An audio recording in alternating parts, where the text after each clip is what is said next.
One, two, three, audio testing. One, two, three, audio testing. Hello, everybody. Welcome to today's class. Today is June 30th, 2021. Today is Monday, Tuesday, Wednesday, and today I am going to begin with Unit 5. As you can see here, its name is Sound Advice. So yes, we are going to learn how to give an advice using should. I think you should, and then the actual advice. I think you should eat healthy, for example. You should play baseball, and so on. We still have the reading and writing from Unit 4, so I will go over it as quickly as possible, but once the majority of the students log in, I will concentrate on reading and writing. Remember, the quiz for Unit 4 has been activated and students are going to work on it today. With that being said, let's begin with gerunds and infinitives, giving advice, and the difference between to and enough. For these grammar explanations, I am going to use YouTube videos, and for giving an advice, I am going to use the Pearson platform explanation. So let's begin.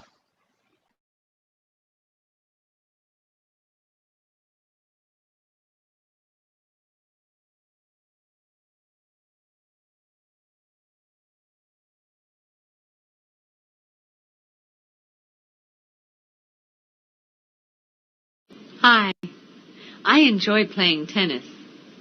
In this sentence, an action, playing, follows the word enjoy.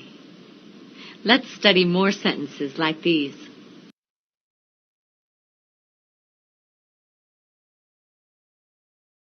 Some verbs can be followed by a noun or by an infinitive.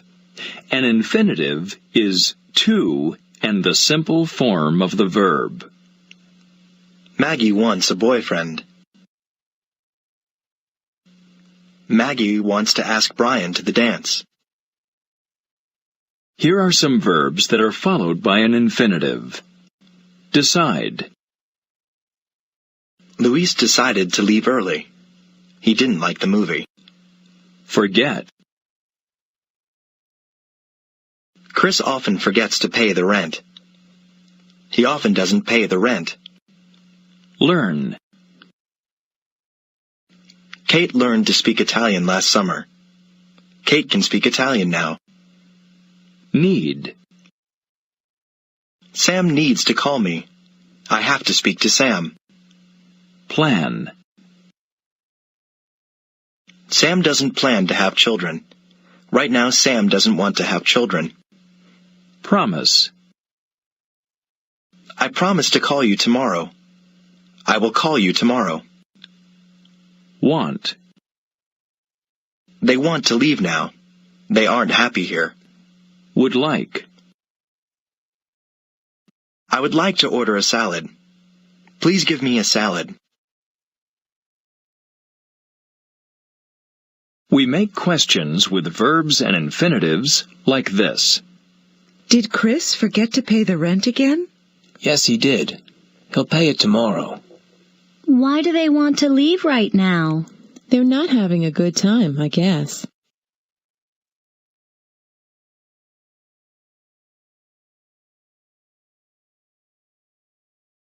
Some verbs can be followed by a noun or a gerund.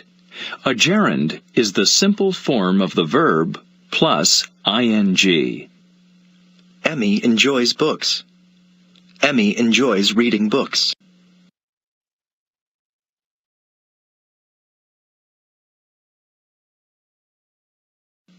Here are some verbs that can be followed by a gerund.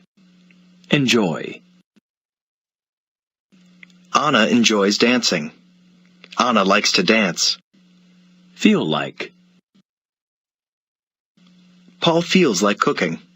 Paul wants to cook something. Keep. The telephone keeps ringing. The telephone is ringing a lot today. Miss. Emmy misses seeing her family. Emmy would like to see her family in Japan. We make questions with verbs and gerunds like this. Do you miss seeing your family? I sure do. Why does this phone keep ringing? Maggie's friends are calling.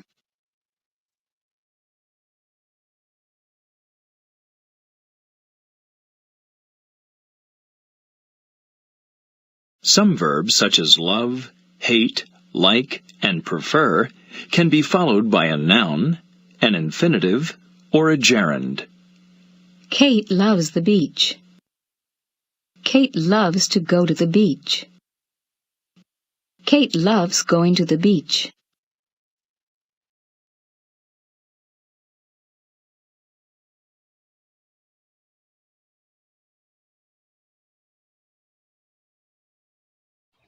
Okay, so remember, these type of verbs are called stative verbs. They represent an emotion, and as a matter of fact, there is no movement. For example, when you say love, there is no movement in the actual verb, such as, for example, if you say play or run, you can imagine the action. But with love, hate, like, prefer, these are stative verbs. And as you can see, they are unique, special, or the exception. So it means that you can use it with both infinitive or gerunds. So let's go to the actual YouTube video to learn more about infinitive and gerunds. As a matter of fact, in the YouTube video, you will see that there are three types of lists, verb lists, and you can use this list to identify what you're going to use, infinitive or a gerund.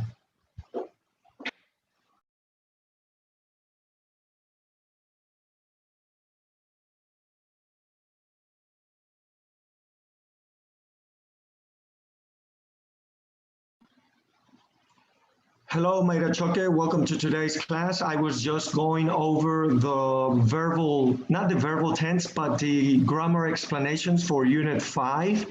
I am now beginning Unit 5. I know that, let's see who else arrived. Natalie Reinaga and Pavel, welcome to today's class, my dear students. Last class, I basically finished Unit 4. So today you are going to concentrate on the quiz, Unit 4 quiz, and we are going to work on reading and writing. Nevertheless, as I mentioned, I have also begun with Unit 5, and I am concentrating specifically with the grammar explanation. I just got done going over the gerunds and infinitives.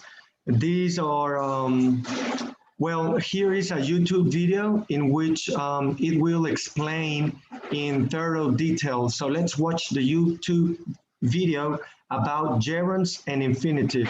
Remember, what is an infinitive? To play, to run, to love, etc. What is a gerund? Going, playing, eating, verbs that end with ing. So let's see, when do I use a gerund and when do I use an infinitive? There are specific verbs in which you can only use one or the other. So let's see.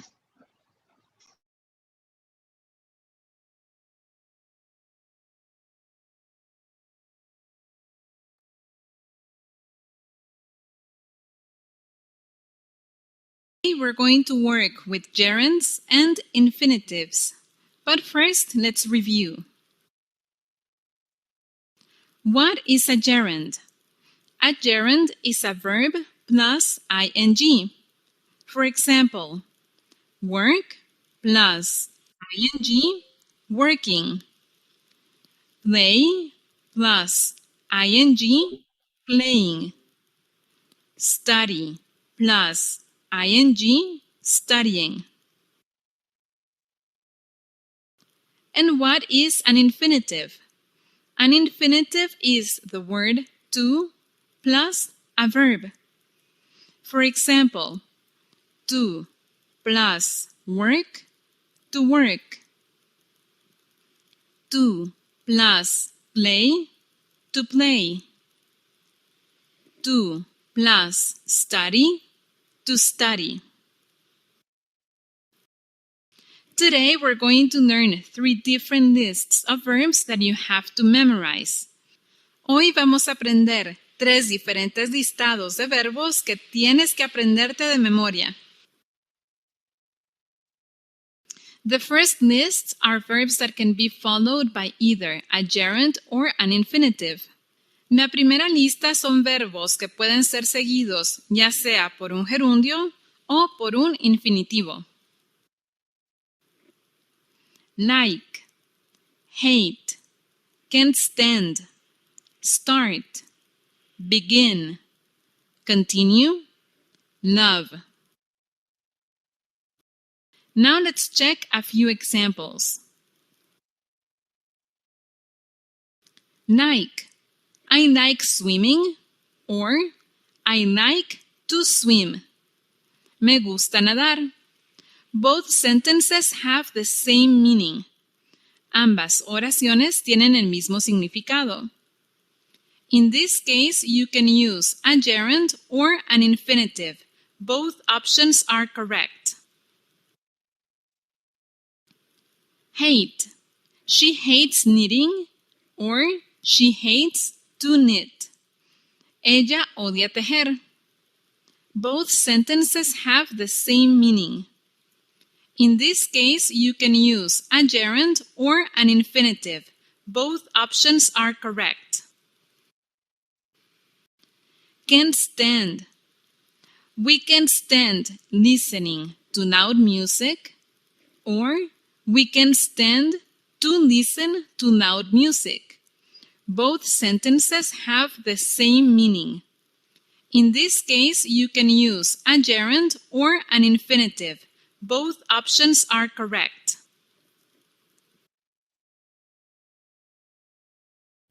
Oye, jugador 1, ¿crees estar listo para esto? Únete. Start. They started studying an hour ago. Or, they started to study an hour ago. Ellos empezaron a estudiar hace una hora. Both sentences have the same meaning. In this case, you can use a gerund or an infinitive. Both options are correct. Begin. He began gaining weight last year. Or, he began to gain weight last year. Él empezó a ganar peso el año pasado. Both sentences have the same meaning. In this case, you can use a gerund or an infinitive. Both options are correct. Continue. She continues working in the same company. Or, she continues to work in the same company. Ella sigue trabajando en la misma empresa. Both sentences have the same meaning. In this case, you can use a gerund or an infinitive. Both options are correct. Love. They love going to the amusement park. Or, they love to go to the amusement park. A ellos les encanta ir al parque de diversiones. Both sentences have the same meaning. In this case, you can use a gerund or an infinitive. Both options are correct. Now let's continue with the next list. Verbs that can only be followed by a gerund. Estos verbos pueden ser seguidos únicamente por un gerundio.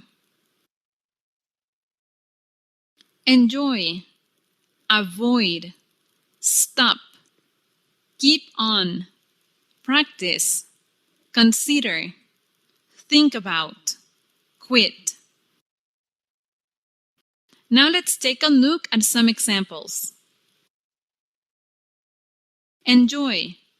he enjoys teaching. Here it's impossible to say he enjoys to teach. That sentence is incorrect. So the only option is to say he enjoys teaching. Él disfruta enseñar. He enjoys teaching. Avoid. She avoids eating dessert. In this case, it's impossible to say she avoids to eat dessert. This sentence is incorrect. So the only option is she avoids eating dessert. Ella evita comer postre. She avoids eating dessert. Stop. We stopped exercising. In this case, it's impossible to say we stopped to exercise. So the only option is to say we stopped exercising.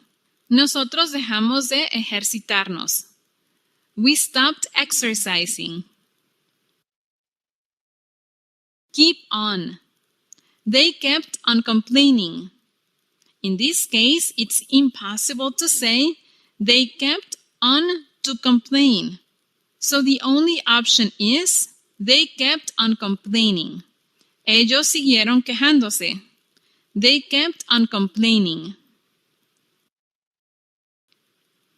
Practice. He's practiced playing the piano. In this case, it's impossible to say he's practiced to play the piano. So the only option is he's practiced playing the piano. Él ha practicado tocar el piano. He's practiced playing the piano. Consider. She's considered losing weight. In this case, it's impossible to say she's considered to lose weight. So the only option is she's considered losing weight. Ella ha considerado perder peso. She's considered losing weight. Think about. I think about going to the gym. In this case, it's impossible to say I think about to go to the gym. So the only option is I think about going to the gym. Pienso ir al gimnasio. I think about going to the gym. Quit. He quit smoking last year. In this case, it's impossible to say he quit to smoke last year. So the only option is he quit smoking last year. Él dejó de fumar el año pasado. He quit smoking last year. So, remember, these verbs can only be followed by a gerund. Memorize the list. Así que acuérdate que estos verbos pueden ser seguidos únicamente por un gerundio. Apréndete la lista. The next list are verbs that can only be followed by an infinitive. La próxima lista son verbos que pueden ser seguidos únicamente por un infinitivo. Want, learn, decide. Now let's check some examples. Want. I want to study French. In this case, it's impossible to say I want studying French. So the only option is I want to study French. Yo quiero estudiar francés. I want to study French. Learn. She learned to swim. In this case, it's impossible to say she learned swimming. So the only option is she learned to swim. Ella aprendió a nadar. She learned to swim. Decide. We decided to have a baby. In this case, it's impossible to say, we decided having a baby.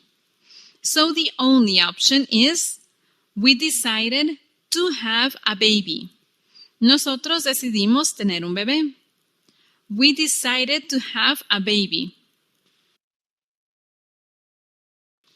Remember, you have to learn 3 different lists of verbs.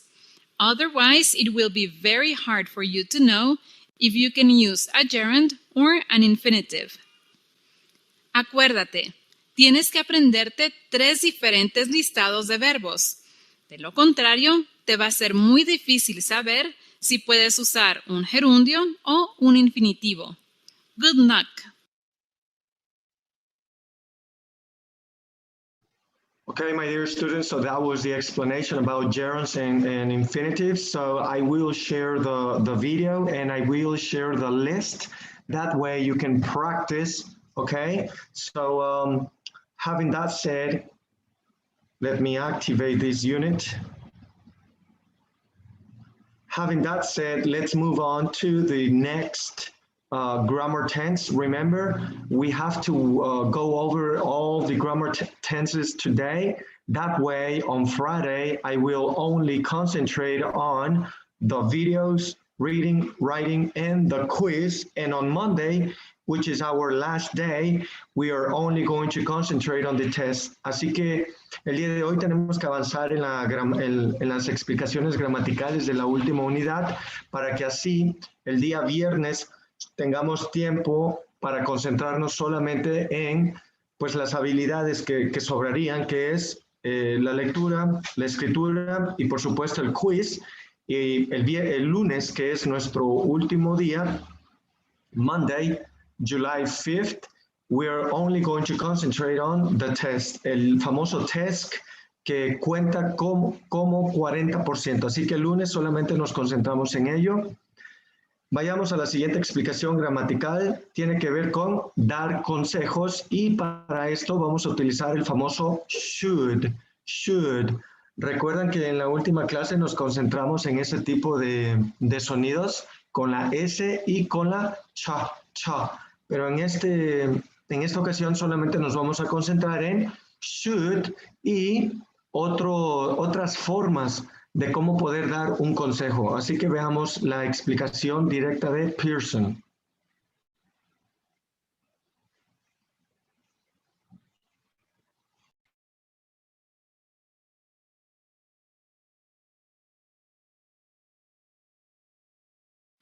Hi. Try practicing English with your friends. You should practice often. We use sentences like these to make suggestions and give advice. Let's study more about suggestions and advice.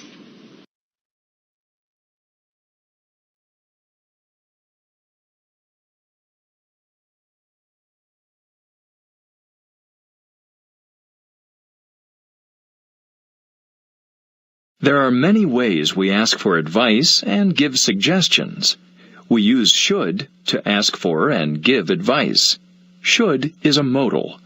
We use the simple form of the verb with should.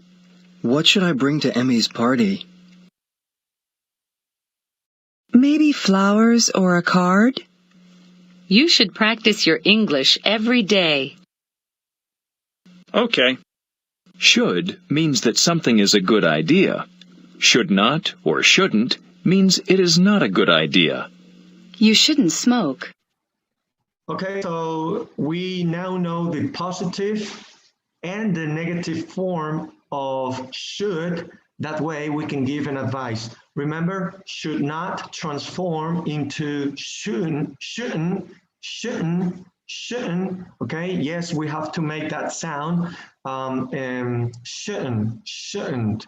All right, and well, this is the negative contracted form of shouldn't. Okay, and that's also to give an advice to prevent a person doing something. For example, you shouldn't eat watermelon in the morning. You shouldn't smoke.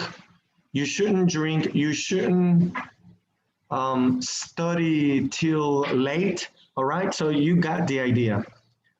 Now let's continue with try. Try means intentar, okay? And here we have a gerund too. So let's see how we can make a suggestion, all right? Remember the difference between advice and suggestion. La diferencia entre dar un consejo y sugerir, okay? So veamos con el verbo intenta. Intenta jugar béisbol, intenta practicar inglés, okay? Esa es una sugerencia. We can make suggestions with try and a gerund. Try calling Brian up. I can't do that. I'm too shy. Try practicing English with your friends. We do. Sometimes. Okay, so whenever you use try, try is followed by a gerund. Try calling, try eating, try... Well, if I want to use play, for example, I can use try to play, all right? But according to this, we have to use a gerund. Try playing baseball. Okay, so let's follow the suggestion from Pearson, of course. Number 3.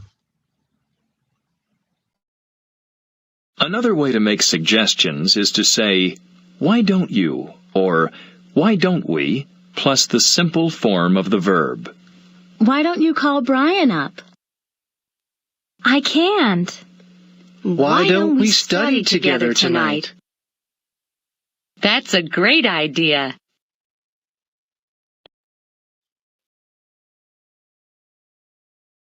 We also can use how about and a gerund. Chris, how about getting Emmy a CD? That's a good idea. How about buying Emmy some flowers? I don't really like flowers. Okay, so how about, so we can also use this, and how about is also followed by a gerund. How about in Spanish would be ¿qué tal o qué te parece si? Okay, but in English, this is how it goes with a gerund, okay? How about going to the cinema on Friday? How about drinking sufficient water throughout the day? So these are the types of suggestions and advice, words, expressions we can use. Let's go with number 5. We can use let's plus the simple form of the verb to make suggestions. We can also say, let's not. Let's go to the beach today. No, let's not go today. It's too cold. Remember that let's always includes you and me. Okay, so on this last one, let's means hay que hacer esto, hay que jugar, hay que comer. Incluso yo lo utilizo para cuando voy a empezar la clase, pongo en el grupo de WhatsApp, pongo let's begin, hay que comenzar, okay? The negative form of let's is let's not. Así que ahí lo tienen, chicos, las expresiones que podemos utilizar para dar consejos y sugerir. Vayamos entonces a nuestro último. Let's go to our last grammar explanation, and this grammar explanation deals with, vamos a ver con qué tiene que ver. Ok, vamos a ver el to y enough. To and enough. Remember, we can use to para enfatizar un adjetivo. Por ejemplo, muy grande, too big. It is too big. Too expensive, muy caro, muy. Enough sería suficiente. Enough, suficiente. Veamos un video entonces para ver cómo es que podemos utilizar y diferenciar estas dos. Yo creo que se pueden llamar adverbios para enfatizar. Son tipos adverbios. Tiene un nombre específico, la verdad no lo recuerdo ahorita. Igual y si me llega a la mente, pues ya se los dejo saber. Veamos entonces el video. How to use to and enough.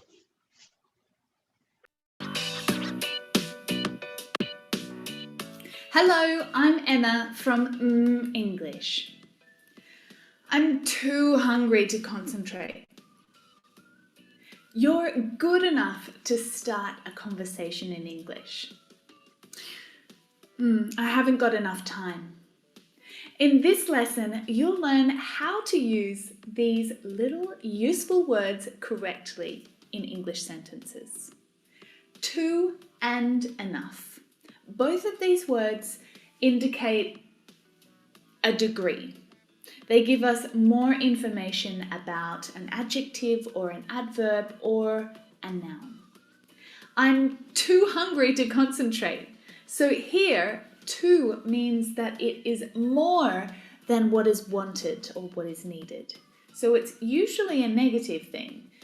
You are more hungry than you want to be. This is really frustrating for you because you can't concentrate. I'm too hungry to concentrate. You're good enough to start a conversation in English. So here, enough tells us that it is the amount that we want or we need. It's the right amount. And this is a positive thing. You have what is needed. You are good enough. You're not good enough. Ouch! That is really mean. Not enough means that it is less than the amount that you want or you need. It's a really negative thing.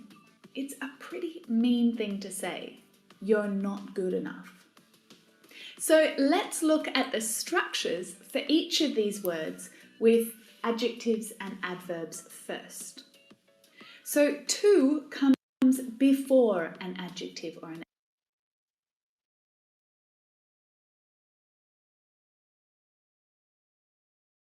adverb.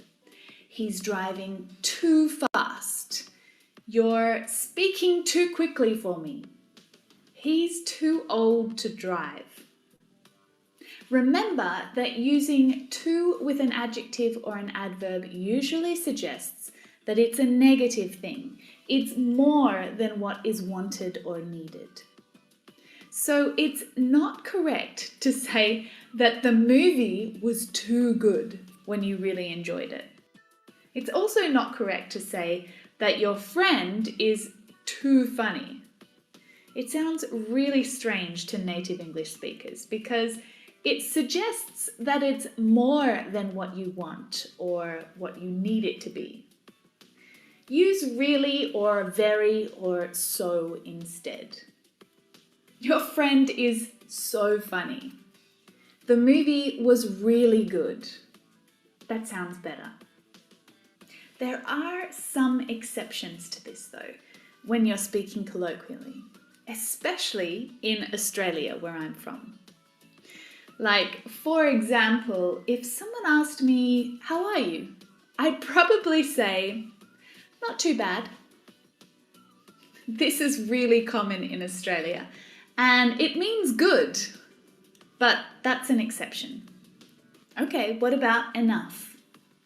Enough comes after the adjective or the adverb. I'm strong enough to lift these boxes. It's warm enough to go for a swim. He's entertaining enough to perform on stage.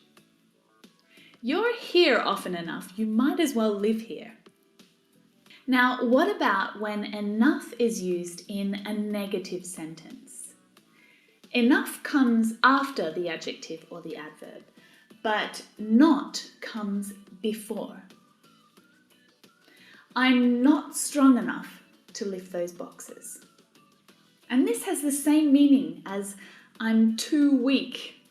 It's not warm enough to go for a swim, which means it's too cold. You can also use to and enough with nouns.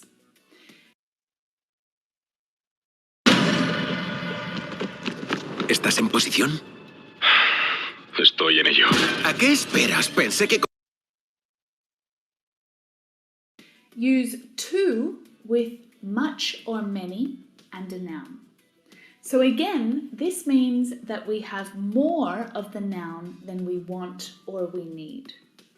You would choose many if the noun was countable, and you would choose much if the noun was uncountable. There are too many people here. Paul has too much furniture in this room. I've got too many options, I can't decide. You can never give too much advice. Now, if you're not sure about which nouns are countable and which are uncountable, you should check out this lesson right here because I'll explain it for you there. So what about enough? Well, with a noun, enough comes before the noun. Again, this means that we have the right amount, the amount that we want and that we need. I have enough time. There are enough seats in the car. You should come. We have enough money. Let's buy it. And to make these sentences negative, we add not, usually before the main verb. I haven't got enough time. She didn't earn enough money. We haven't made enough food. There aren't enough people here. The be verb is a bit of an exception here to the rule. The structure is a little different. When the be verb is the main verb, then not comes after the main verb. So these handy little words will definitely help you to express yourself more clearly in English, and now you know exactly how to use them correctly. Make sure you practice them. Write some examples if you want. Add them in the comments below. Remember that to means that it's more than the necessary amount. Enough is the necessary amount. It's the exact amount. And not enough is less than the necessary amount. And if you've managed to make it through this lesson all the way till the end, then you are going. All right, so that's the difference between to and enough. Well, with that being said, my dear students, now let's finally finish Unit 4. So let's concentrate on reading, writing, and after that, I am going to give you the rest of the class to concentrate on the activities and, of course, the famous quiz. Remember that the quiz, all the 5 quizzes will give you 30% of your final overall grade. So be careful, try to work on it. You see how I use try to work on it as a suggestion? So there you go. So for the reading, you guys are going to help me. Me van a ayudar en la lectura. Así que estemos preparados para la lectura. Veamos si tenemos algún listado del vocabulario, un glossary. So we do not have a glossary, but in this case, it says, read the article, guess the meaning of the word in the box below. Then drag and drop the answers into the correct blanks. So we have an activity, but this activity is for you to do it individually. This is what you're going to concentrate on. But let me just explain about these words, all right? So we have dessert, invented, average, promedio, average, origin, factory, traders. Remember the difference between dessert and desert, okay? La diferencia entre un postre y el desierto. So let's see. Here we are talking about ice cream. So ice cream counts as a dessert, postre. So this is what you're going to help me with. My dear Natalie, can you please help me with the reading? Okay, mister. Thank you. ¿Lo puede alejar un poquito, por favor, para que pueda leer? Es que me tapa la parte donde dice give.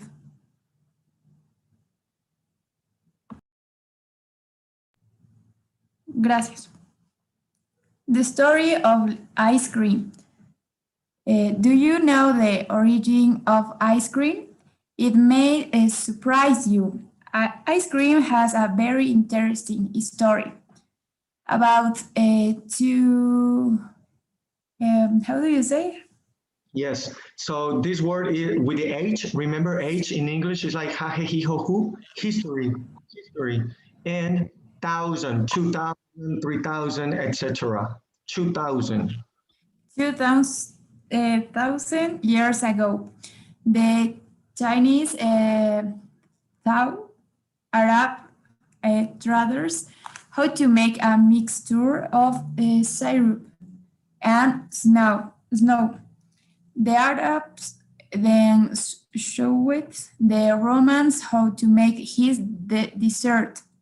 The Roman Emperor Nero loved it and added fruit and sugar. Perfect. Okay, so here, as you can see, the Chinese taught, le enseñaron, taught the Arab traders, los que intercambiaban, los árabes que intercambiaban o que hacían trueque, pues hacer un tipo de mélange, como dice en francés, mélange, con maple, jarabe de maple y nieve. Y pues obviamente esto le gustó al emperador romano Nero, así que he loved it.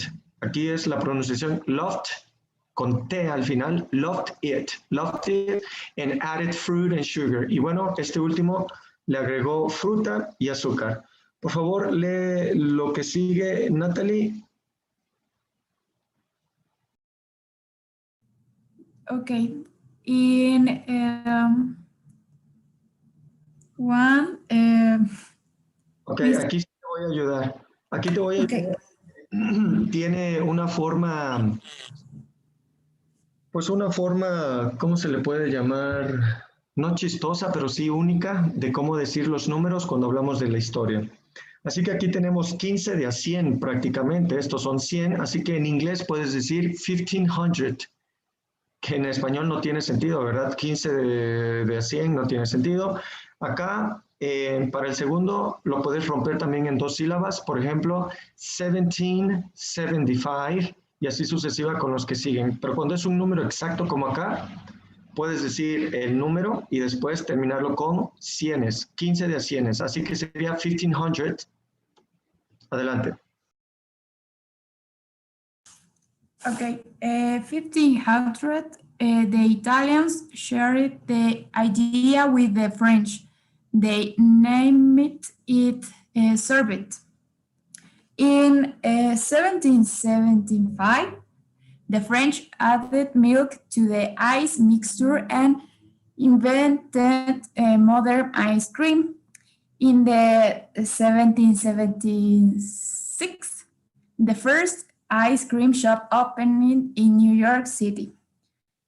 In 1851, the first ice cream factory opened in Baltimore, Maryland. How popular is ice cream around the world? Every year, each person in the world eats an average of 3 liters of ice cream. 2.3 liters. ¿Cómo? 2.3 liters. Yeah, okay. In the US, however, each person hits 20.4 liters. Thank you very much, my dear Natalie. So this is how popular ice cream is And there it is, my dear students, a short history about ice cream. As a matter of fact, I would like some ice cream now. So what's your favorite ice cream flavor, Natalie? Perdón, mister. What's your favorite ice cream flavor? De vainilla. Vanilla. What about you, Pavel? Chocolate, mister. Okay, chocolate. Very good. Well, I would like some ice cream, but let's continue with the class. As you can see, for this activity, all you have to do is drag it, arrastrar, drag it, all right? So that was the reading activity. Now let's go to the writing activity. Let's see what Pearson demands you to write. So let me open it.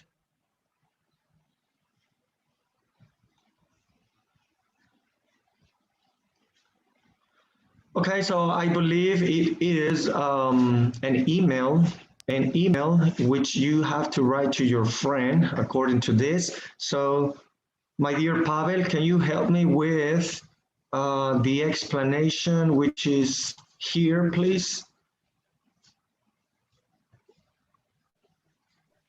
Adelante, Pavel. And equation, make a shopping list. Imagine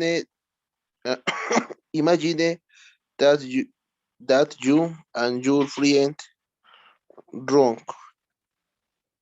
are planning a surprise birthday party.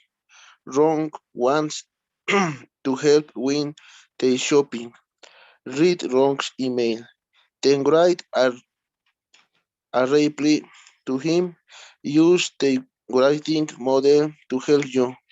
Click on Submit to save and submit your work when you are finished. Thank you very much, my dear Pavel. Una disculpa, no me acordaba del comentario que me habías hecho sobre tu voz. Una disculpa. Espero que te sientas mejor. Trata de... dicen que los dulces, las paletas, los dulces son buenos para que pues tengas lubricada la garganta. Aquí en México utilizamos unas pastillas que se llaman Halls, especialmente la de miel. Quizá eso te pueda ayudar. Bueno, pues como podrás ver, vamos a hacer una shopping list, recordando el video de esta unidad 4, el cual trató de un papá y un niño que fueron al supermercado. La lista fue dada por la mamá y bueno, lo chistoso fue que terminaron comprando todo excepto las verduras o lo que estaba en la lista. Terminaron comprando, perdón, helado, papas, cosas que no son saludables. Así que aquí tenemos el writing model, el ejemplo, el cual pues tienes que tener from, o sea, de parte de quién, birthday party shopping, esto vendría siendo el motivo, ¿ok? Así que cuando tú lo vayas a hacer, solamente copias, pegas y cambias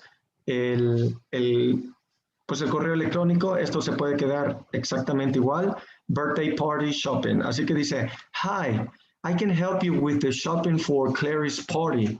I already bought some ice cream and a large chocolate cake. Do we need anything else?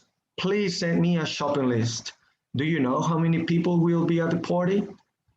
I'll go shopping tomorrow. Talk to you later.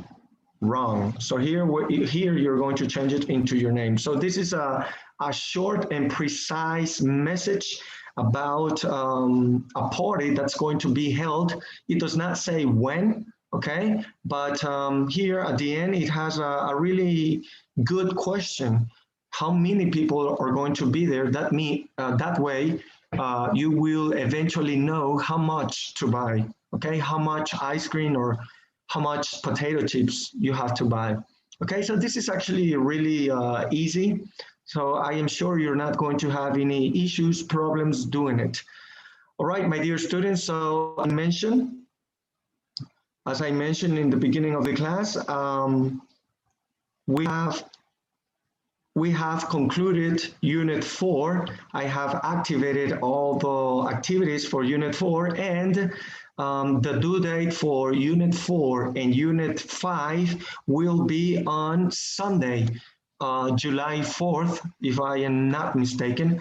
Así que a partir de la unidad 4, la unidad 4 y 5, creo que fue a partir desde la unidad 3, que cuando activo las actividades les estoy poniendo pues el máximo tiempo posible, es decir, nuestra clase nuestro curso finaliza el lunes, así que el domingo 4 es cuando estoy poniendo la fecha de caducidad para la entrega de las actividades en Pearson, así que tengan cuidado a partir de la unidad 3. Hoy es 30 de junio, hoy vence todo lo que es unidad 1 y unidad 2. Y como comenté, el día de hoy vamos a utilizar el resto de la clase para trabajar en todas estas actividades y los espero el viernes para pues concluir la unidad 5. El día de mañana van a recibir lo que viene siendo el último ¿cómo se dice? La última instrucción para tu grabación pre-recorded presentation. Así que eso lo estaría mandando ya sea o al rato en la noche o mañana. Por el momento sería todo. Gracias. Agradezco su presencia. No obstante, hay que contestar la encuesta. Cuidado con la última pregunta. ¿Tienes alguna queja seria con este profesor? La primera respuesta es no y la segunda respuesta es sí. Así que voy a activar y, bueno, son libres ahora de concentrarse en su plataforma de Pearson personal. Si tienen alguna duda, if you have any questions, remember I am always on WhatsApp group. So thank you very much, my dear students. I will see you on Friday. Los vería hasta el viernes. Have a great night, everybody. Bye-bye. Bye, teacher. Bye-bye.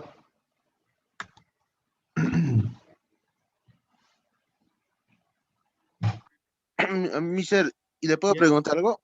Yes. Y no sé si me puede dar para las unidades 1 y 2, no sé, hasta el 4 de julio, porque últimamente he estado muy ocupado y de paso me he enfermado más y medio Claro, que no es. claro, ahorita mismo lo alargo, sin problema. No te preocupes, Pavel. Y por favor, parece que... Mejores, ¿sí? Y parece que COVID se ha agarrado, no sé, por eso me estoy desanimado. Bueno, pues sí he escuchado de todo esto. La verdad que no hay que cruzarnos, no hay que confiarnos de esta enfermedad, de este virus. Yo próximamente me voy a inyectar con la dosis del COVID. Aquí vamos por edades, así que yo creo que la siguiente semana voy a rezar por ti. Te mando vibras positivas, rezos y espero que te mejores. ¿Ok, Pavel? Ok, mister. Muchas gracias. Adiós. Bye, bye. Bye.